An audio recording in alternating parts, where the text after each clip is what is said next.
Okay, good afternoon, everyone, and welcome to Smudcast number 778. What is Biopunk, and why is it better, capital better, than Cyberpunk? So, as I put in my description, this is an apples and oranges argument, probably not the best way to go, but if you really like something and you want to make a video about it, YouTube's the place for that, so we're going to hear this wonderful gentleman by the name of Buster McTunder. He's got 3,000 subs. This came out, last week. And it's got almost 60,000 views. So I'm expecting a very well cut, very well edited video to get that many views. And hopefully some substance as opposed to some jokes and some snide remarks about Cyberpunk, because Cyberpunk's a huge genre and some of the best stories come from there. But the relationship between Cyberpunk and Biopunk and all these other punks are very similar.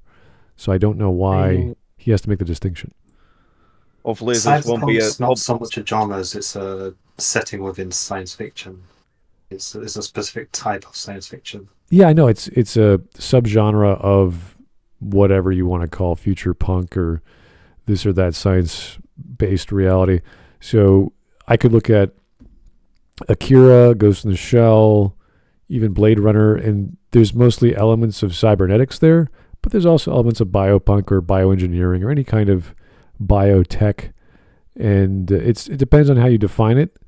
Like some people might say Gattaca was, for them, the definitive biopunk movie. To me, that was the second most genetics-focused movie I've watched. So, but that's more of a setting thing. That's not the plot of the story. That's just the thing that the people exist in. You can call it a dystopian world. You can call it a futuristic world, but it's just the content that is mostly established throughout the story. So if it's 51% bunch of people with cybernetic limbs running around, then it's probably cyberpunk.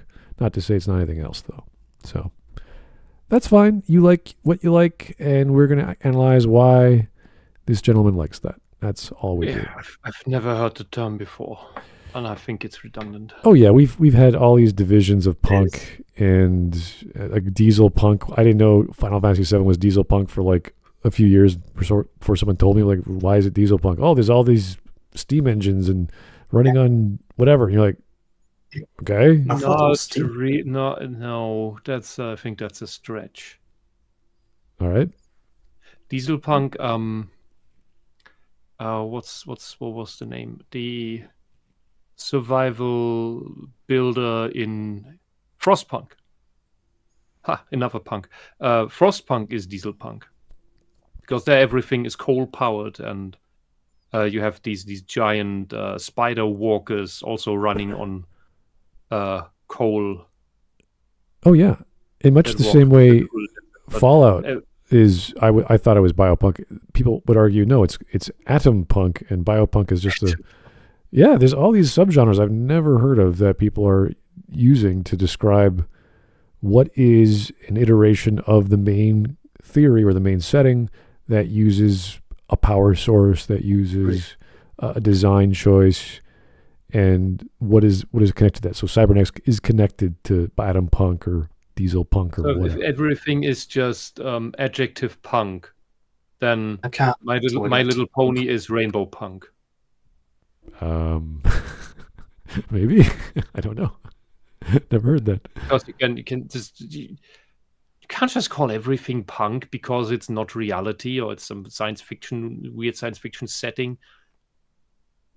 Because the Fallout isn't punk. It's then you would first need to explain what is punk. Because that's just a dystopia.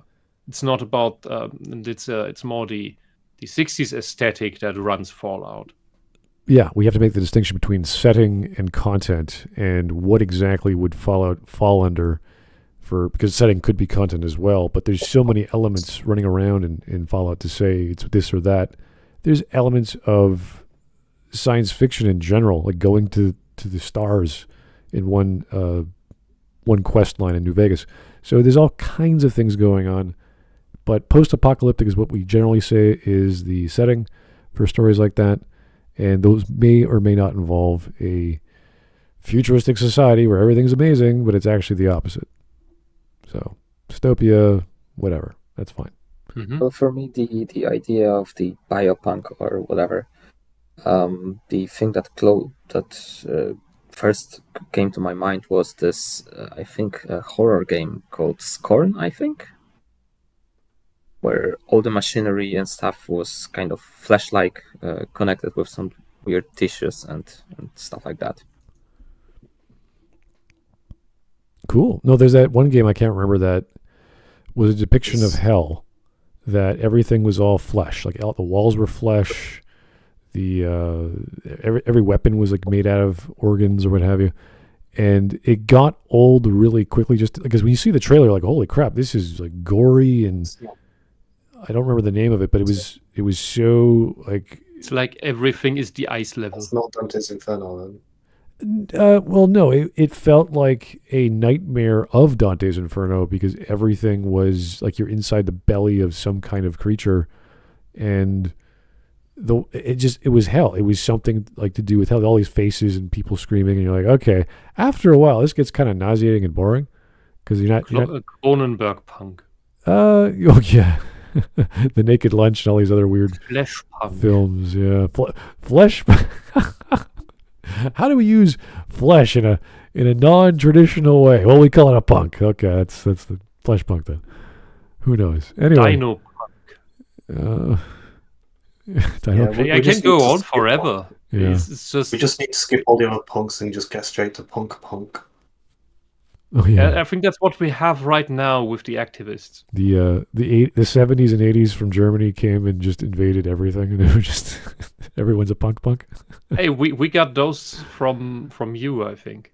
Some The hippie stuff we got from you. Okay. And that mixed with the weird the second and third generation punks, which were there immediately, which are the not actual punks in the political sense, because the generation zero of punks, they were apolitical, they were ascetic, they weren't smoking, drinking, or any other types of drugs, they weren't taking money from the state, they were actual anarchists in the truest sense. And the first generation after that, right away, they were leftists taking money from the state to destroy the system. Because weak people cannot uphold virtue. Simple as that. All right. In the description, the gentleman says Biopunk is grosser than Cyberpunk, Solarpunk, Starfield, and everything else. So I don't know what Solarpunk is. I don't want to know. And Solarpunk is a stupid lefty hippie utopia fever dream where we all live in this rural world in these rundown shacks, but they have solar panels for roofs. Oh, that's wonderful. And they generate infinite power. And they last it looks like 2 years. Yes, so basically everything looks like Marshall Bravestar, but green. All right. Anyway, let's start the video because we're just speculating what the hell's going on with the video. What's the topic going to be? Yeah. So maybe he can convince me that it is something different from Cyberpunk, because it's just there's bio shit going on in Cyberpunk. Yep. Okay, let's go. In my last excursion into the world of quote-unquote punks, we went over the varied worlds of diesel punk, a favorite subgenre of mine, even though I did entirely forget about some important examples. But I am setting out yet again to find another wonderful genre of punk to get into. If you've missed the video before this one, find it right here. And before we start, let's go over a few things. Punk, as a genre, is often around the counterculture of a specific time period. Steampunk is counter to the culture of pre-World War England, dieselpunk is a post-World War commentary, atompunk often relates to the Cold War with events like the Cuban Missile Crisis framing the scene, and cyberpunk is often a counter to the hype-hop era of the 80s. Essentially, I don't think it's about the specific events. The being related to an era, yes, but that is mainly due to its technological level, and it's not a commentary. It's just what if that technology had become the staple? You could, by that logic, you could say the Aztec culture was stone punk, because that was a Stone Age society, Stone Age technology, but on the highest level of the tech tree. They did the Stone Age technology tech tree to the end because they had nothing else, or couldn't develop anything else. So they hyper specialized in that. That's all this is. Choice. Sorry, again. With the steampunk, cyberpunk, and stuff like that, it's more of an aesthetic choice than it is, an actual setting. The setting is, well, the setting comes with the technology, because the question is, if we only have this technology here, or we have this future technology, how would society function? How would things organize? How would industry work? How would that affect society? And so on and so on. So you spin that out into a fictional world. Yeah, if you look at the most famous cyberpunk I could think of, which is Neuromancer, it was taking a look at the idea of an internet-connected network, which is... it was a genre starter. Yeah, and that's where it's like, okay, yeah, you can, with science fiction, predict a few things and get some things wrong. That's totally cool. But it's not a sign of the times. It's just a sign of, I think if we have a personal computer, and personal computers weren't exactly a thing in was it the early 80s or late 70s? I can't remember when it came out. It was not a home thing. Like, it wasn't a common name. PC was not a thing yet. And it was only to the late 80s and the early 90s that we had IBM PCs, the PS or the P2 that came out. We had the Commodore 64. We had all this other old stuff, Commodore 10s, but that was not a household name. So this, like, Gibson was like, okay, in the future, we're going to have all of our manufacturing come from the East. And we're going to be in space. We're going to have living on space stations, some of us. And then the Earth is going to be... Not that far off. Yeah, no, it's fine. It's that these things are not... Like, the 80s did not produce the internet. Like, it was not a thing yet. So, I'm not saying all these things are correct, but it's a futuristic world where you get the glimpse of something, and it's not labeled... It's not like, the 70s, therefore the Cray 2 is going to be a supercomputer, or... the basis for the first Star Trek movie, the Voyager probe, like that's the basis for a plot line involving superintelligence. It's like, no. It could, but it wasn't in that respect. So I don't think it's a sign of the times per se. It's just a sign of inspiration. Mm-hmm.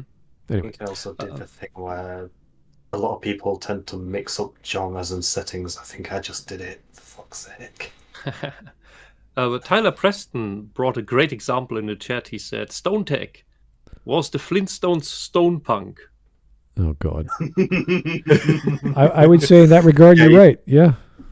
It said earlier, Jurassic Park is biopunk because genetic engineering was done to create the dinosaurs. Yeah, that's fair. I mean... if you put rocket launchers onto the dinosaurs for war, is it dinopunk? It's cyberpunk because you're putting technology on top of biology. Oh, no, he's just carrying it. It's like the mechanized. It's like the bear that the Russians had to carry the luggage. It could be a biological weapon because you're using a living thing to cause death and destruction with actual weapons. But then cavalry in ancient Greece was biopunk. Yeah, by that logic. Yeah, exactly. Yeah, it's great. You can do anything. God. Okay.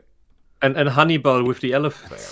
So for the title of this video, what does biopunk counter? What is the punk of this subgenre actually being a punk against? For the most part, it remains as a kind of offshoot from cyberpunk, with autocratic and corrupt governments working along with dastardly corporations to misuse and misappropriate bioengineering. And for what biopunk itself is, think cyberpunk, but instead of replacing your body parts with feeble machines that can be hacked, outdated, and fail, replace them with constantly evolving, genetically perfect duplicates. Raw, real organs. Replace the old with new, wrought with the truth of life devoid of the mechanical lies that we see in... That's just Lovecraft and H.R. Giger. I Yeah, want to see the Scorn. A few connection examples. with So Scorn is sci-fi horror. yeah. Yeah. It's just body horror. I want to see the connection he makes with the government or the power, like whatever is you're against, because that's what the idea of punk is, at least the little definition he made. So I'm trying to think, like, is Acura, like, there are a bunch of, it starts off, it's like, okay, they got bikes and whatever, but then it goes into totally Yeah. Tetsuo's problem with these, mutating and whatever. So that has nothing to do with really technology or cybernetics. So I want to know the power structure that you're going against. That's the punk term comes from. So, okay, where's he going? A few examples. Right off the bat, you have Prototype, Resident Evil, Scorn, and even something like Sony's Edge, an episode from Love, Death, and Robots that could fall right into this. Organs that can be replaced, body parts made anew, genetic modifications turning an average person into an armored being of war. Prototype, where our main... Action horror. Resident Evil. So Prototype is action horror. Yeah. So Yeah. Resident Evil is supposed to be survival horror, but he was showing the action horror remake of the awful one. Yeah, I think so. So far, Resident it's a stretch to just invent a new genre from something that is simply known as body horror. It's not even the setting. So in Scorn, you've got a science fiction setting. You're on board some alien spaceship or in some alien temple or whatever it is, and it's infested by aliens, and there's some technology that gets grafted onto your skin, like some weird, cyberpunk, cybertech, but it appears organic. Yeah, because In it then Prototype- raises the question: is Doom then cyberpunk, or is it this flashpunk stuff? yeah, it would have to. So- Oh, geez, Doom. Oh, God, the whole idea of punk is that you're against a power system or power structure. Like there's a game I remember playing called Syndicate back in the 90s. I can't remember how old that game was. Where you're an organization, you pull people, like just random people off the street, and you choose them, you throw them into your van, and you take apart their bodies and you turn them into cybernetic weapons, pretty much. Then you have a team of like 4, and you go off and do missions. Oh, Syndicate. Syndicate, yeah, Bullfrog. yeah, really old game. And Beautiful game.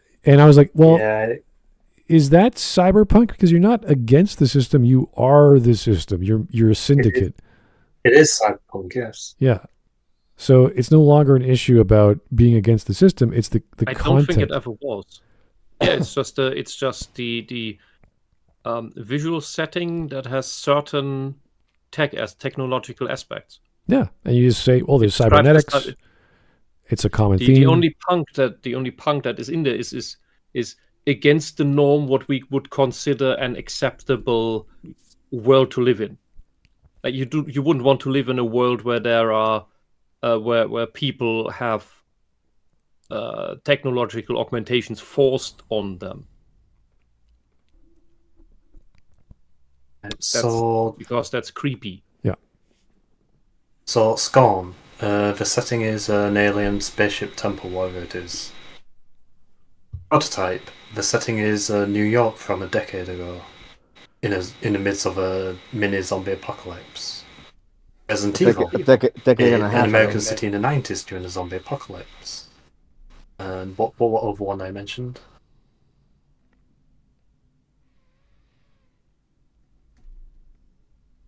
Okay. Let's go. Well, those are the settings. Altered by a virus that allows him to consume biomass and ruthlessly alter the limbs of his body to be used against his enemies, as well as taking the form of others as he chews through them. Resident Evil, much more famously with the Umbrella Corps' With the various viruses, all bioengineered superweapons that Well, it wrought does bring it massive up. destruction on the innocent lives of Raccoon City and millions more across the globe. Some creatures, like the Nemesis, infected by the T-virus, and sent on a rampant path of extreme evolution by these events. Yeah, but we don't call that biopunk. That's just sci-fi horror. It's zombie This horror is- that has as its source not magic but science fiction stuff. So it was this game, wasn't it? And this is just, what is this? A sci-fi monster fighting game? I thought this is Halo. Don't throw No, that it's at on me. PlayStation. All right, let's keep going. Sony puts us in a world of modified creatures, people genetically altered by unnatural means, and beasts that have been linked to a pilot of sorts. And if you remember our deep dive on the Hive, Zerg, and Tyranids in the Warhammer v Destiny video, all three of these factions fit neatly into the Biopunk style. No, they don't. No, science No, fiction. they don't. And Yes, the Zerg are a modified zombie species, apocalypse. but yeah, they're a type of zombie apocalypse. They're a type of locust swarm Yeah. apocalypse, at the like a mix of the two. Which are modeled on the xenomorph from Alien. It goes for both. The Zerg, because they're taken from the Tyranids, which are taken from the Xenomorph. Well, the Zerg are both taken from both. But And then that doesn't make it biopunk. Well, at this point, it just You seems just have a like hive he mind. is- You just have a hive mind kind of swarm species from outer space. If you call everything biological that is not human, as we are right now, biopunk, then Homo erectus and any microbes we find on Europa, the moon, is biopunk. What is up with you? I have I a think feeling he's this just throwing guy the label decided. wrong. I'll let you go first. Yeah, I just think he's throwing the label of biopunk because he finds it, attractive on everything that has stuff like body modification or similar things. Yeah, with this explanation here. Now that he went this way, because he was about to make somewhat coherent argument, but the moment he brings up this, then Star Trek is biopunk, because all the humanoid races in the galaxy in Star Trek are the product of a seed civilization millions of years ago. So they engineered everyone, more or less, left them out into the wild then to develop on their own. But technically, since we're all related, humans, Romulans, Klingons, Yeah. then all this Kazon nonsense probably as well. That's biopunk. What the hell? No, Yeah. no, I don't accept. I don't accept that. That's not what I would associate with that. Body modification, yes, but it's kind of where that ends. But that is also what you always have as a sub thing in, as he said, in any cyberpunk. Because when we have technology on that level, we kind of, and that is in part also because of where we are today, an extrapolation of our technological level in biology at the same time. So yeah, of course, those go together. I have a feeling this guy carved out a very specific niche based on his mention of other punks. I think he's And just he's gotten just this term, and trying- now he has a mine hammer. content. Yeah. Now he has a hammer, and everything is a nail, and that's how you make the term useless. If you could make the term useful, you're now making it useless. All right. Well, let's stop trying to define the term. I think we're pretty clear on what it isn't, and he's using it improperly. Yeah, and if it isn't anything, in the end, then it isn't a term. Right. Anyway, let's see what else he has to say on the topic. And direction 2. While the world mixture of complex machinery and gross biology used for war, would do perfectly in a biopunk world. As the Tyranids of Warhammer are not many species working together as you would imagine teamwork to be, they possess a type of advanced biotechnology that allows them to form ships, weapons, and everything they need to conquer the galaxy and consume all life with nothing but the body. It's called birthing. They birth the ships. You want to call that technology? I don't know. Technology is something you artificially invent, something that is against nature. The Tyranids, as far as we can tell, seem pretty natural. They are self-adapting, but the thing with a hive mind is the Tyranids really only have one. There's one. That's all one person, if you will. That is such. It's like a Lovecraftian god that is spanning a galaxy. Yeah, the one below. And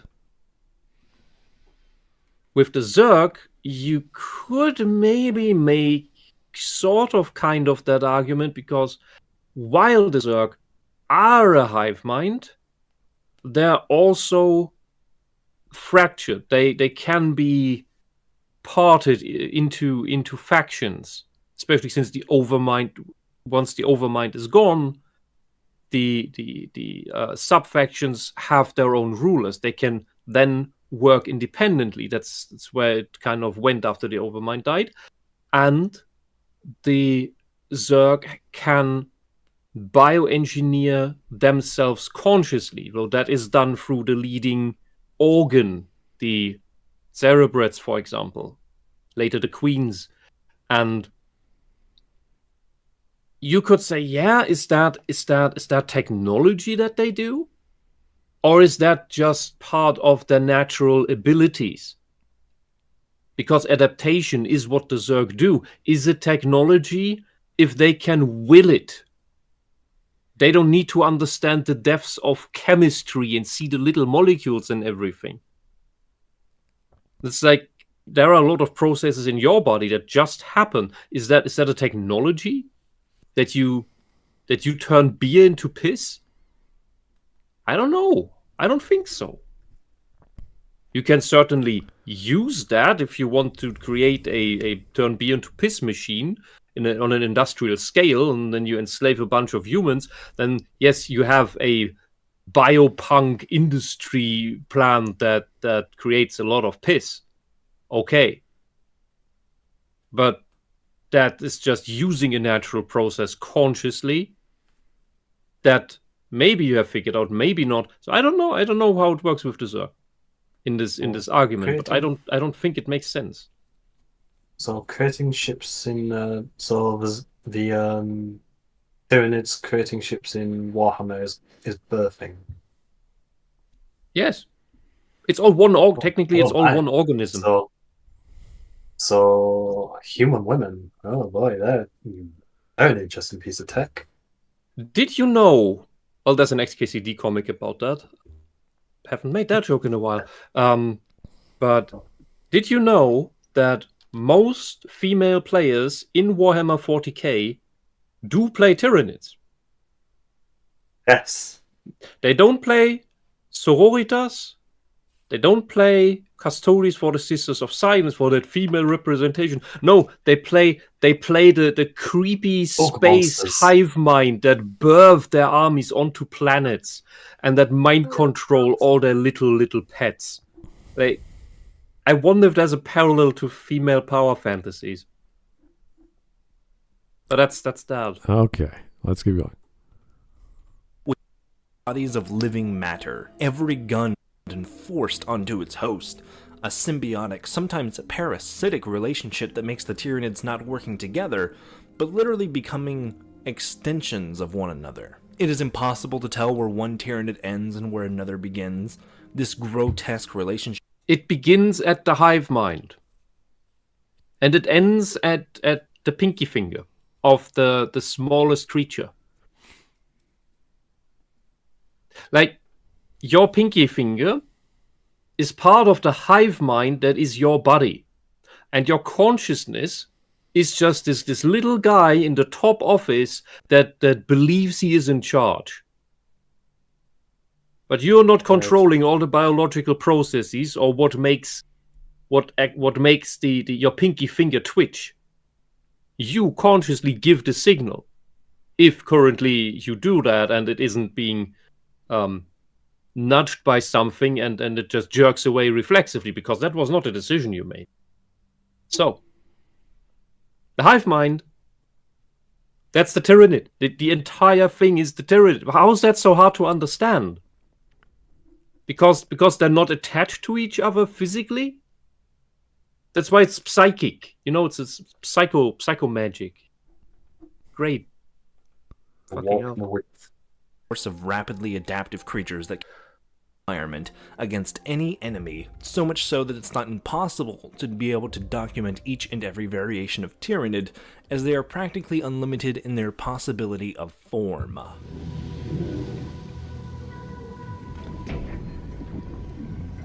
What is it? That is one of our first successful hybrids. Not every story that features biomechanical engineering could be considered biopunk. Oh! That's gonna be funny. Now you have to take apart the reason why the tyrannids are biopunk, because they're not. Because otherwise all Lovecraftian space horror would be biopunk. Except maybe the color from outer space. Well, let's see what his limitations are. That too. This is strange. He went from alien species to not all genres are the same. Alien species. Yeah, but he already said, not all bioengineering is biopunk, right? After he brought the example of the tyrannids, which are not bioengineering. They're not a bioengineered experiment. The laws are known, actually, but they're just there. It could as well have been a natural product of some other galaxy where this kind of organism developed and then managed to get off the planet. That's all. God. But argument for the things that do. The experiments tied to craft perfect monsters in Fallout. Obviously, Fallout itself is not biopunk, but these elements are certainly reminiscent of it. The super soldiers of Gears of War, the locusts who are born of genetic experiments and designed to be a species that could never be defeated, even evolving past extinction? It is close, but I wouldn't call it biopunk just quite. Like with Fallout, just because something features genetic modification does not make it biopunk. Then the tyrannids are not biopunk. Think of Star Wars. It has genetic clones, cybernetic body parts, and more, but you wouldn't call Star Wars cyberpunk or biopunk. Other examples, like that one wild horror movie about an incestuous squirrel baby, Splice, if not biopunk, it at least gives me the heebie-jeebies, and I hope reminding you of it does the same. One of the strongest through lines of biopunk is specifically the focus on viscera, on the... What did you say? Never actually seen it. Splice. I don't need to. Yeah. Body horror of inhumane experiments and unconditional agony of the people within these realms. Have you ever read I Have No Mouth But I Must Scream? Or at least watched the Wendigoon video on it? Think of that, but like everybody, everyone, everywhere. The kind of perverted... What? No, that's a... Oh my god, is he trying to tell me the Harlan Ellison story where there's, 4 people in the story, is biopunk because the machine species wants to torture humans? Uh-huh. So... Yeah, because everything biologically modified is biopunk after all. But it has to have, some sort of horror element or fear or negative emotion? What are you talking about? What is this guy on about? How does that connect? Babble. It's babble. People will say Gattaca is biopunk because it's about a futuristic world where everything's based off designer babies. And everyone has this entire hierarchy of, well, I'm going to get the best designer baby. He's going to be the next leader of the free world and blah, blah, blah. And then stuff happens. Reality hits. It's Dragon Ball Cyberpunk. No, not Cyberpunk. Biopunk. Because when Goku powers up, he becomes more muscular and his hair turns yellow. Don't forget about Cell. it grows even more muscular. Then it turns into a monkey. He's Monkey Punk. There we go. I don't know anymore. No. This is so silly. Like, oh, it has to be visceral. It's like that's any story that people want to talk about details of organics or biological things. I think we should hook him up with Red. Maybe a doctor's dissertation on his studies of anything would be biopunk, because there's Biopunk studies. I'm sure some lefty will invent it. This is getting silly. Have you pay tons of university fees Like just to imagine study the wonderful biopunk studies. if he created a term like moon punk. Like, what the hell does that mean? Like, he just invented some stupid idea. And you're like, what is moon punk? Well, there's a story where the moon has been taken over and there's actually people inside the moon. And you're like, okay, that's fine, but what does that have to do with being a punk? Futurama Oh yeah, that's a story. did it So did everything. It's just like I said earlier. He found his niche. He ran out of content and decided to just randomly start expanding farm, just to get the clicks. Brilliant. It's like everything that has a lightsaber is Star Wars. That's the fallacy. Even though he said, "Oh no, not every bioengineering makes that," and now he claims it's I have no mouth but I must scream. Is that? Although that's just body horror. There's no.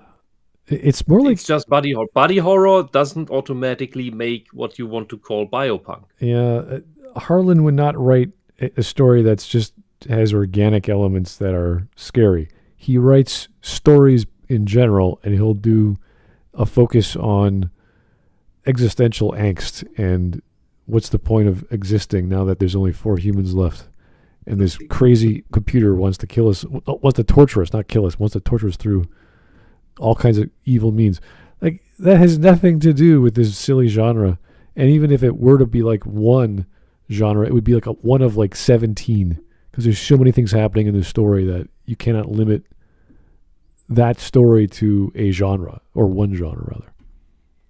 Anyway, that just because he mentions Harlan Ellison, like, okay, you better know what you're talking about. He's like, well, this is also, but no. Anyway, 5 minutes. You would need to give us an example of what is not biopunk. Well, he just did, but it's so vague that it didn't make any sense. I thought he was arguing that it is. No. The past 2 minutes were pretty much him saying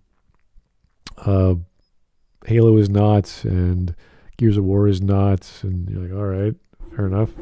I thought he brought up I have no mouth is. Right. We're back on something that is, which is because it's viscera, because Harlan writes detail about the human body being affected by the machine. Therefore, I don't get it. Yes, so it's what I feared in the very beginning, that it would just be everything Lovecraftian is biopunk. That's the logic. Combine biological processes with another genre of drama related to fear or trepidation or any kind of psychological angst. It's like, okay, yeah, biopunk, sure. It's a horror film or a horror story. It's like, great. Skewed scientific reality, but blended with cyberpunk. You're not worried about insurance because the EMTs are going to ignore you. You're worried about insurance because if you miss a payment, they'll be turning off, if not trying to repo, your own kidneys. A world where the very limbs of your body can be retained and perfectly replicated as if they were brand new, but all the same being mended into a wall of unfathomable flesh is not out of the question. In the last video, biopunk was probably the most talked about subgenre of punk in the comments. I can see why.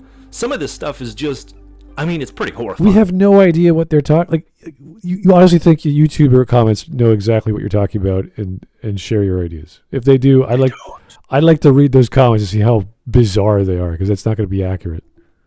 It's just a bunch of 13, 14-year-olds that watch overly sarcastic productions to learn to understand media through tropes that Red invents. Oh, well, that's another issue entirely. That's what he does here, too. I don't know. This is getting silly. Bioengineering, but with horror. Like, okay. but in the good kind of way. Minor spoilers, but as someone who's never really played the Resident Evil titles, the RE8 baby is instant nightmare fuel for a reason. What? Oh, that's kind of creepy. Kinda. Oh, that makes sense. Yeah, you can go on now. Oh my god. Oh. What?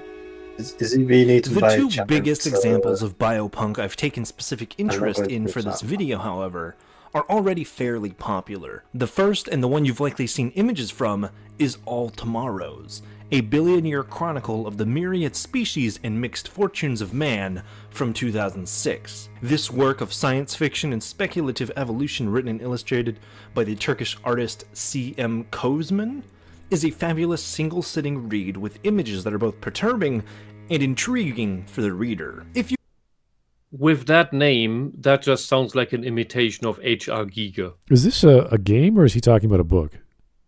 He's talking about some artist who made some stuff Yeah, but he's showing nobody ever heard of. he's showing clips from a game. So I'm like, is it the game? Because he always no, the No, it's stuff he talking had about on the book. screen here. I know, but it was like 2 or 3 pictures, and I'm like, that's nothing. Yeah, but that was it. Otherwise, he just has game footage in the background Yeah. to not be boring. For otherwise, we would focus on what he says more and notice that he's just babbling. Yeah. Okay. Let's just keep going then. I will be only briefly laying out the main spark notes of the story's narrative. It's totally free to read online and will be linked in the description. I totally recommend reading it, if not just for the disturbingly creative scientific pictures throughout the story that will penetrate your nightmares faster than Jeff the Killer. This, if you haven't seen before and couldn't get it from the title, is a series of short stories that chronicle the speculative evolution of humanity some millions onto billions of years. Yeah, Stanislav Lem did that already in the Star Diaries. Thank you. It's like he also made little creepy drawings in the book if you get the original. But you're baffled just by something that recently came out because you know nothing that came before. Starting with the colonization of Mars, where Mars-born humans are lankier and thinner due to the planet's lesser gravity, later leading to a specious civil war between Mars and Earth that would leave hundreds of thousands dead. From here, humanity had Just hundreds of thousands? So basically no Yeah, one that's by really cool. that time. What kind of ludicrous what ludicrous numbers are those? And this is just, you know what this is? This is just him trying to turn humans into grey ones. And the little grey aliens with the big eyes. Because that's just a hybrid of that. Congratulations. It's also not... I don't think this is some seminal work that is known. I've never heard of this guy, and I'm not really the drawings aren't. He's generally not very good at human bodies. Outside of this being deliberately not proportional, this guy should have gone to an arts university because it doesn't look like he did. Well, I need to see more context for whatever the hell he's talking about, because this could be any artist that just did a book and they're like, okay, Yeah, great. you can go to the art uni here any month to the gallery, and there will be something like this. All right. Just learn anatomy. genetically modified itself in a desperate attempt to equal the split species, making themselves capable of habiting both planets easily. From here, humanity stretches and seeds out into the stars, establishing an empire across the galaxy. Until, of course, the Reapers, the Q, arrive from dark space. An unstoppable, unwavering, unfeeling species of billion-year-old aliens that are tantamount. You're just doing the Erich von Däniken esoteric space aliens pyramids where spaceports stuff. It's really just that. Because in that, the alien overlords, the reptile aliens and the insect aliens, they're basically just psychopaths, like he describes here. They're unfeeling, they're unkind and everything. They hate humanity and just have us to eat us on our emotions. That's all this is. It's the same thing. It's a rip-off. Here's Vladimir again. Thank you, sir, for the hello. So I've been busy in fighting the Sony cronies in the trenches. What have I missed? We've missed a YouTuber trying to make sense of a whole bunch of media and generating a term that doesn't quite match said media. It's hard to go through because he honestly likes the topic or the content, but he's not thinking critically to properly categorize them in a way that makes sense. And because he has this title, which is trying to espouse that this genre is better than another genre, I don't even know what Biopunk is yet. I can't even wrap my brain around what he's trying to say. Whereas we can easily point to Cyberpunk and point to examples of stories that have that. And I say, well, I still know Ghost in the Shell. I still know Neuromancer. I still know all these other stories. Those are good. Those are good stories. And they have elements of cybernetics in them that could make them part of Cyberpunk. With this, he's just rambling on about, well, this is biotechnology. And you're like, yeah, Cyberpunk has that too. What are you talking about? Well, this has horror. Like, yeah, so does Cyberpunk. Yeah, it's the by what he says, the pattern is when it has the element of horror, then it is the thing. When it doesn't have the element of horror, it isn't, which is nonsense. Because when we talk about these things, we talk about sci-fi set, and he's really just obsessed, I would say, with Lovecraftian space horror, with body horror. Cronenberg stuff, by his standards, would be biopunk. The Thing would be biopunk, even though it's just body horror. Yeah. All right. Well, one more thing I would like to add. His choice of music at this point is bizarre, at the very least. I wasn't even paying attention. It fits the images and what he's talking about. Yeah, I wasn't even paying attention to the music. I'm still trying to think of. He likes eerie, creepy stuff. That's all. Yeah. Okay. That is not what was going in the background a second ago. All right. Yeah, That's I why can I answer made the a point question with, let's see, is this 14 words? 8 minutes and 25 seconds of game footage, pictures, and nothing useful said. That's what you missed. Okay. Odds relative to the human race beneath them, a species with an unmatched technological regime that was intent on passing through the galaxy and genetically modifying the planets they crossed to fit into their more perfect paradise of the universe. And as you might expect, the indomitable human spirit fought back, and for their hubris against such a domineering species, they were punished, out across the stars. All but a few million spacers, in reference to the spacefaring humanity across the stars, were biologically adapted beyond their own will. Most were stripped of their intelligence, their consciousness. Some were turned into fish, others like cavemen with beaked mouths, and many totally unintelligible from the fleshy forms once taken by their ancestors. Again, Stanisław Lem, Star Diaries. Read it. That's that, but 50 years earlier. Left with intelligence were at the same time cruelly stripped of their ability to act on it. Slowly, as evolution resumed course, their knowledge and societies were lost to nature's course of brutish, mindless beasts. Some even going... It's called devolution. ...so far as to gain the ultimate ire of the Q. For the rebellion that lasted the longest, the colonials of humanity were transformed into a planet-sized quilt of flesh, mouths, and eyes, with a thinly collected nervous system that allowed this tortured amalgamation of humankind to hold onto their consciousness, perhaps the greatest hit against them, as this quilt of meat was forced to be a cleaning set of filter feeders for their Q, subsiding on waste from their benevolent galactic masters. All Tomorrows does have a lighter ending than you might expect, with the Q moving on to torture another galaxy among the stars. These unidentifiable remnants of humanity slowly coming back to become a type of coalition across the Milky Way. A new empire of twisted amalgamations that are an immense far cry from the origins of Soul, with our narrator revealed to be another alien, declaring humanity as we know it extinct, even if the base DNA and biology that spawned all these species remained. Now, even though that is most of it, All Tomorrows is more about the specific small stories of these species rather than the overall narrative. I'd still recommend it for a read. And if you're not a reader, these are like 2 to 4 paragraphs per entry, at least for the PDF version. You can get this out in about an hour, tops.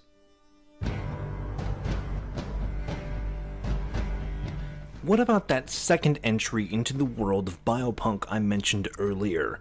Well, that would be Scorn. If you've never heard of this, Scorn is a video game that came out near the end of 2022 from a Serbian developer. It has its own controversies as far as the development goes, but that's not what I'm here to talk about. Where All Tomorrows is a much more brief story of genetic modification over the course of literal eons, Scorn is a tightly wrapped package that puts the horrors of Biopunk right before your eyes. As a video game, I'll be honest, it was boring as hell, even for a horror game. I played the first 2 or so hours for this video and it did not impress me. But if you're into the slower puzzle horror type of game, I didn't think it was too bad. Puzzle horror. It's atmospheric. Oh, he didn't get any jump scares.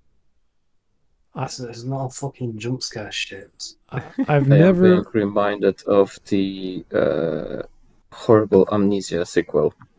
Oh, is Not the Machine for Pigs, but the other one. There were also similar places that are features in Scorn. oh, I'm assuming puzzle horror are 2 genres. Not there's no such thing as puzzle, like a horror puzzle that you have to like kill people and rearrange their body parts to form a lattice to make a bridge or some nonsense. Like it just. I think back in the day we called it an adventure. You know the LucasArts things. Yeah, where the comb you have to tape to a mouse hole to get the hair from the mouse to make a mustache. You can make a disguise. Basically. Yeah. Okay. On that front. But above the gameplay, I'd argue the strongest part of Scorn is its art direction, the environment, the ambiance, the characters and the world around you, walls and machines integrated with flesh, steel bones making the framework. So it's cybernetics, not biological, right? It has a biocode Weird. thing, so it's the thing. Oh, And it's horror, so it's the thing. right. Okay. Such a world. Levers that activate with pulleys made of tendons and muscle fibers. The first victim of your escape not being a foul monster, but a helpless tool. A person with their body malformed. Presumably made this way so that they could be harvested for parts. Exactly as we do with them. Bodies are no more than the machines of our regular world, easily discarded and replaceable. Oh, you mean like China that snatches people off the streets if they are genetic matches for party members, and then they hook them up to heart lung machines, taking the organs they need and keeping the rest alive in case the party members or their family needs more of them. That's happening right now on this world. So we live in the biopunk. At least the Chinese do. And since our governments want to mandate organ donorship as the standard that we would need to opt out of, you can imagine that they want to do the same shit here. Especially when you then also peddle, hey, do you want a Canadian healthcare? We could really use your organs for the betterment of the people, huh? Oh my god. Yeah, seriously, like we have this going on right now. You don't need the creepy horror version from space. We have this right here. We have it at home. There's a lot of discussion about what Scorn's meaning is. No official confirmations from the creator, and exactly no dialogue in the game turn this grotesque display of depravity into a box locked tighter than Dark Souls lore. But for today, this does not matter. Scorn, even though it may not be the best game ever made, is Biopunk on full display. A creature that melds with you like a parasite, slowly weaving its tendril-like roots into you. using its arms like your own, doors and walls that move like organs to a larger body, walls of flesh and beings born of cocoons only to be led astray and murdered before they finally reach their end.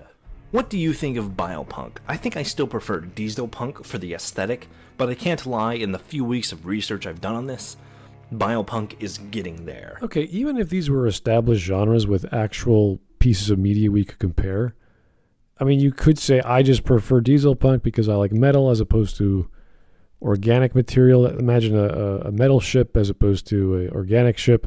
It's like, yeah, you can make your own tastes if you're comparing two similar things, and that's reasonable to say, but you're still saying these are completely different materials, completely different genres, settings. Who knows? In the end, he does reduce it to aesthetics again. Yeah, so it's like it looks like it's body horror. It looks like it's what Dieselpunk. It's a bunch of things that are dirty. And seriously, Star Trek would be the actual biopunk, because you have genetic modification on a level where you can be turned into another species that a gene test would not spot you, or the other sex, or a lizard, or back from a lizard, and somehow you would have your memories again. Warp 10. Transwarp. It transes you. It's fucking magic. Well, we're almost done. We got a minute left, and I think she's going to say goodbye anyway. So, let's go. What do you think? The very open and So, what do you think of the thing I haven't actually explained? Yeah. Do you prefer It only counts when it's horror, because I like horror. So it only counts when it's horror. Well, no. Also, the puzzle game, the atmospheric puzzle game with the amazing first-person cutscenes is a bad game, because it's just atmosphere and clicking on things, and has no jump scares.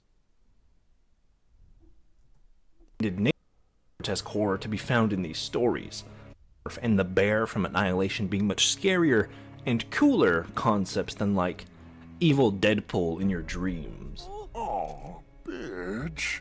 It's like a car crash. I just can't seem to pull my eyes away from it, no matter how weird, goofy, or gross that it gets. But that's all for now. Thank you very much for watching. Please remember... That's because you're a child who has to talk in a tough voice to seem more grown up, but you're just obsessed with gross stuff like a child, because that's what children are, obsessed with gross stuff. Really, it's kind of sad. Whisp, stop. Please. He's already Like, dead. Subscribe or leave a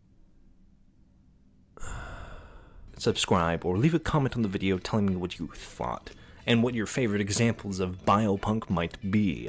I will be doing at least one more entry in this kind of punk series. We're going to be covering Demon punk. Is this... So Doom is demon punk. It's not cyberpunk. It's not biopunk. It's demon punk. Is this guy just making shit up? He's making shit up. I told you. This is Red's boyfriend. We need to get them together. They'll marry. Red will lose her asexuality because she has found the bestest guy. She's cheating on Blue. They're on the same wavelength. This is like taking anything that's popular or unique or niche in a certain genre, making Whatever. Yeah, like Final Fantasy is magic punk. I don't know. Dragon Quest is Akira Toriyama punk. Like, what the hell? Like, just make Sword punk. Fantasy punk. Or was a space punk. This is so stupid. Neptunia is console punk. Why not? I mean, there's an argument that some of the technology in Final Fantasies 6 and 7 are magic punk because it literally drains the magic from the world to power it up. In all seriousness, no. That makes it soul punk. Final Fantasy is always about souls doing shit. So magic is souls. It's the same in 9. Oh god, it's soul punk, and And I will fight you on this. Jeez. There's also And the D&D I wanted to bring that Deborah. up before, but I thought like, no, let's not draw it out. He might say something sensible, and then he didn't. There's also the D&D setting Eberron, where the creators of We don't Eberron talk about Eberron. built Alright. it using magic. Okay. Well, Fuck Eberron. we got some super chats, and then we'll go to the memes. Hey, Vladimir again. How's it going? Also, obligatory fuck. How are you pronounce that? Fuck Sony and fuck Microsoft. What happened to Sony and Microsoft this week? What with the This week. Oh, Well, not this week, but they Sony with the tried to Helldivers kill, thing. Okay. Helldivers. Helldivers, yeah, I heard that. And Like the whole thing Microsoft with killed a bunch of studios, including the one that did what's that game called? Hi-Fi Rush. Yeah. So they canceled So- studios, and Sony reneged on the sign-in. Well, with for- They tried to Microsoft force people to sign up to a Sony account. to link PlayStation accounts. Yeah. Even though And it there's a lot of just came countries out that that there was a. It just came out there was a backdoor that Yeah. The ADL have been using to spy on people. Oh, jeez. to search for anti-Semitism. What? and with Because they Microsoft, just You mean can't like- find anything. By the way, I'm serious. The ADL is making up shit and doesn't care about actual crimes against Jews. They're only looking for this garbage to police speech and control people. Watch the 2009 documentary Defamation. It's just called Defamation. It was made by a young Orthodox Jew who from Israel who was on the search for anti-Semitism because he never encountered any growing up in Israel. And so he went around the world and also talked with the ADL, and it is hilarious. All right. Give it a watch. Here's the next one. We'll go to the memes. I'm still lost. I'm going back to the trenches. At least things make sense there. Still got Helldivers relisted to 177 countries. Oh dear, that's because I still got delisted, and Ghost of Tsushima got also delisted on a whole bunch of countries, including Japan. Oh, When the game is about Japan, How? it got reinstated, but the fact that because they it did it at requires all, a PSN was- account for the multiplayer. yeah, it's the fact that they did it at all that was so retarded. It's On unbelievable. Steam. Well, that's what you In- get for having Sony moved to California, where they now where the Japanese developers now have to talk in English with the Sony department because the Californians are too lazy to learn Japanese. all right. I'm just Not just that, but It's they the also hostile have to do some takeover. bent knee. Yeah, this is what a hostile takeover by an ideology looks like. all right. I'm just going through. I don't think these are memes. They're just artwork from whatever. Yeah, it's Yeah, just a bunch of pictures to go along with the. Interesting. Yeah, that's not memes. Oh, hey, That's not memes. Oh, yeah, there is a meme. Legacy posted the first meme. Guyver. Looks like Guyver to me. I don't know what that one is, but they look really cool designs. They definitely look Japanese. Average Cyberpunk fan, Whoa, cool, I'm a robot ninja. Average Biopunk enjoyer. I have no fucking idea what the fuck that is.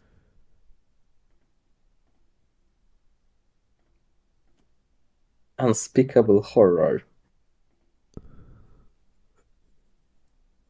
All right. Shock. Flesh bag person. I am meat sack. Okay. Well, I think someone's trying to add some stuff, but yeah, not too much to say with this guy, aside from redefining a term or inventing a term and making it up as he goes. I don't know. It's I heard the term, but I never really thought about it because when you talk to art students or film students, they all have all these words that you're not familiar with and defining genres of who's what. And this guy made something in the 70s, and now it came back in the 90s, and inspired by Metropolis or God knows what. Like, okay, cool. But no, I've never applied this term to my own definitions, and I'm not going to start. So I don't know if would win. I don't know if any of these media, like Scorn is a good, like he didn't even like it, the guy said. It wasn't even fun to play. But He talked about Resident Evil without having played any of the games. yeah, I would rather, like, he's saying he loves Biopunk more than Cyberpunk. He didn't tell us why. He admitted 2 of them. One of them was Scorn. He doesn't even like Scorn. And the first one was that book he read, which did not look very interesting. So I was like, dude, why is it so good? I can give you like a dozen Cyberpunk stories that are awesome, and some of them are games, and I don't even know what Biopunk is yet. Scorn is Biopunk. Okay, it it's sucks. not a Great. thing. It's apparently it's not a thing because there's no definition that makes it stand on its own. These people who make these videos, they don't define their terms. They have this stupid clickbait title. I don't know what they're talking about. The thing they're explaining, they don't even like. Like, what are you doing with yourself, sir? Like, how can you make crap like this? Everything that he defined as biopunk is already covered under body horror. Yeah. Done. You don't need an extra term. The thing about neologisms, a neologism is a new word that you create, is that it requires that it is needed, that it will be accepted.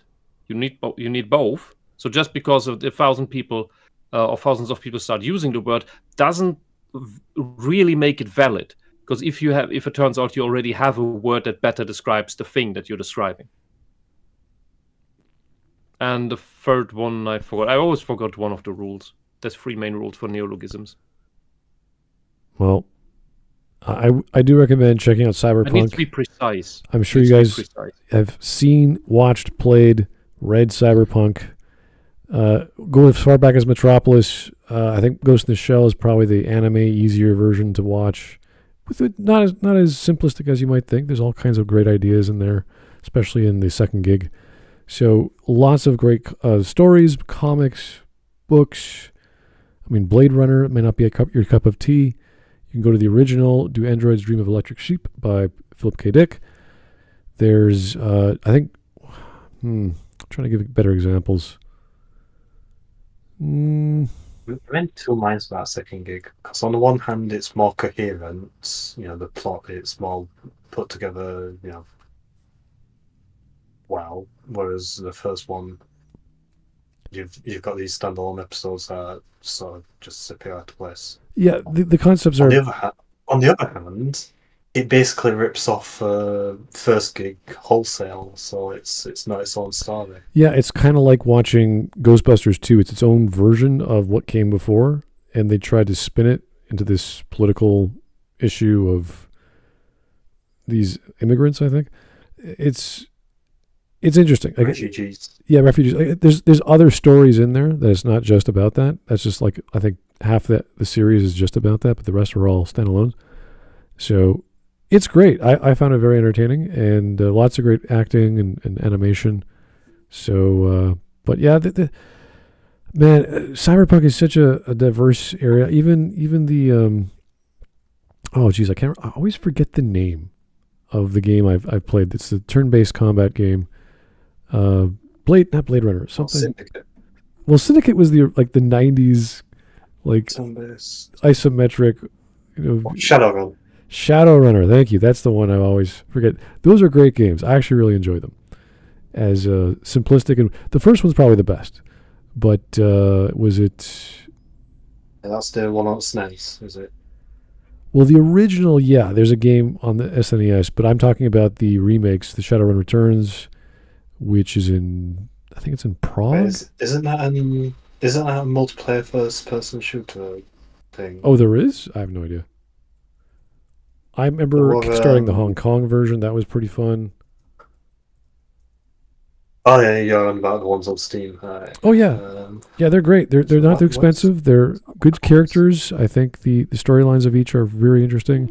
There's lots of choices. You could build your own character, basically D&D. I own them all, but I just haven't made time for. So yeah, it is Shadowrun Returns. Yeah. Okay, so Returns, Hong Kong, and Dragonfall. Yeah, Dragonfall I think is the remaster. I can't remember. I think that was the first one. No idea. Yeah, but Let's have a look. it is cool. Anyway, those are some great stories. Good gameplay as well. Read the original by Gibson, Neuromancer. And you're not going to go wrong with Cyberpunk unless it's like The Matrix or something like that, where it's hit and miss the last two films. So, but man, there's just so much to work with. We've had it for decades. Maybe we'll get a definition of Biopunk in another 10, 20 years when we actually have a lot of the genre coming out. People want the body horror, people want the thing, and then some, I don't know, artsy-fartsy dude comes by and says, all right, we're going to call this a genre. It's defined by this. We go, okay. I would say that considering the demon punk thing that we have seen, this guy basically calls everything that he likes some kind of punk. And that is basically it. Yeah. That's his shtick. I've got something to make you look a little more kindly on the Matrix sequels. It's when they tried to basically make a remake or reboot, basically the Matrix but in space. With a black disabled trans woman. They screwed up the game, they screwed up the movies. I think after the first one everything went to hell. So the only good thing that came after was the Animatrix. This is true. But if you like the idea of the Matrix, but found all the other stuff too dumb, watch Dark City and the 13th Floor. They came out in the same year, and they're the better Matrix stories. And more, I'm not going to spoil. All right. If you've never watched Jupiter Ascending, I encourage you to watch it because I had to watch it. So I have that means watched other people have to suffer too. Is that perhaps one of the worst films you've ever seen? It might have been digestible had I actually had the guts to make it a trilogy. Yeah, I will always take away from that movie. And I emphasize digestible. I'm not saying good. It passes through your system very quickly. What was that? I don't want to know. It sends you right to the toilet. I just want to make a really creepy villain based on that one line. All right. Well, what a silly video. That was over an hour and 16 minutes or 12 minutes of us watching this gentleman. Who's his name? Guy with the red head. Mr. Buster McTunder. He's more similar. He's more in common with Red. They're on a wavelength, man. I'm telling you. Yep. Anyway, don't read any of the comments. These guys are. I'm trying to go through these comments, but these people are inventing their own realities. I'm like, okay, I can't take this anymore. Forget about it. Anyway, thank you for the suggestion. Keep them coming. Have a good Friday. We'll talk to you soon, and take it easy. Good night.